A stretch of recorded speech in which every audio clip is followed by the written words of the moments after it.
নমস্কার, আমি শুভম। এখন কথা বলবো শ্রীমদ্ ভগবদ্ গীতা নিয়ে। হিন্দু ধর্মে শ্রীমদ্ ভগবদ্ গীতার এত গুরুত্ব কেন?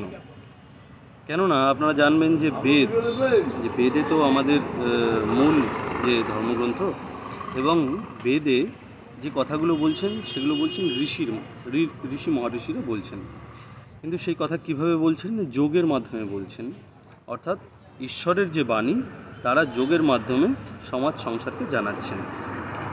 কিন্তু শ্রীমদ্ ভগবদ্ গীতায় ভগবান স্বয়ং নিজে অবতার নিয়ে কেন বলছেন? কেন? সংসারের শিক্ষার জন্য। আর কিসের জন্য বলছেন? তিনি বলছেন দুষ্টের দমন এবং শিষ্টের পালনের জন্য। কাকে বলছেন? ভক্তকে বলছেন। তো এই কারণে শ্রীমদ্ ভগবদ্ গীতার এত গুরুত্ব আমরা দিয়ে থাকি, কেননা ভগবান সরাসরি আমাদের সাথে কথা বলছেন।